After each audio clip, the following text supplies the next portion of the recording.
नाम की एक बहुत ही दयालु लड़की थी।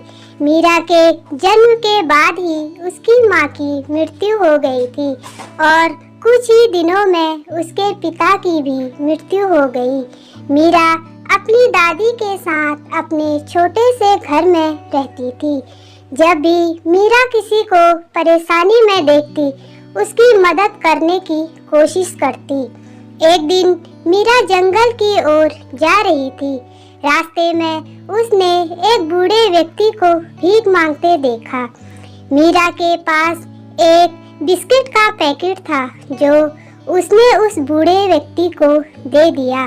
बूढ़े आदमी ने कहा कि बेटी, अगर तू मुझे यह दे देगी तो तू खुद क्या खाएगी?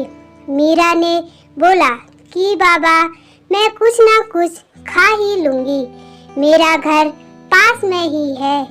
मीरा आगे चली तो उसने देखा कि एक छोटा बच्चा नंगा घूम रहा है।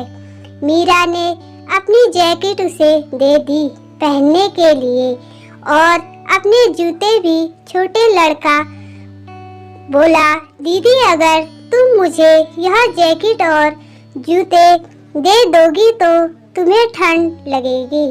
मीरा बोली कि नहीं भाई, ऐसा नहीं है, तुम इसे पहन लो, तुम तो बिल्कुल ही निवस्त्र हो।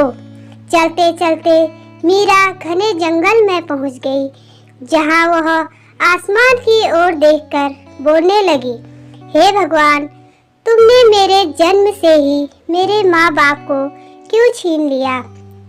ऐसा क्यों किया तुमने? मैं हमेशा सबकी मदद करती हूँ, यह सोचकर कि शायद मेरे इन कर्मों से कुछ अच्छा हो जाए। इतने में ऊपर से एक आकाशवाणी हुई। उस आकाशवाणी ने बोला, बेटी, मैं तुम्हें एक वरदान देता हूँ। तुम्हारे इस अच्छे कर्मों का कि महीने में एक बार तुम अपने माँ बाप से मिल पाओगी। आकाशवाणी के इतना बोलने के बाद ही उसके माँ बाप नीचे उतर आए। उसके माँ बाप की आंखें नम थी और यह देखकर मीरा की आंखें भी नम हो गई। मीरा की माँ ने उस रात अपने हाथों से खाना खिलाया, उसे कहानी सुनाई और वह पूरी रात बात करते रहे।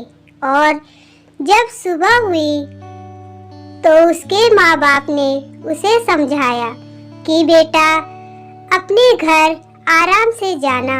और उन्होंने मीरा को खेलने के लिए कुछ और खिलौने भी दिए। मीरा बहुत खुश थी कि वह अपने माँ बाप के पास है।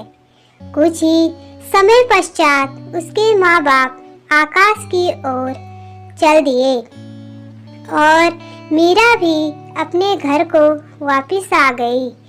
अब मीरा और भी अच्छे से सभी की सहायता करती और हर महीने अपने माँ बाप से भी मिलती थी।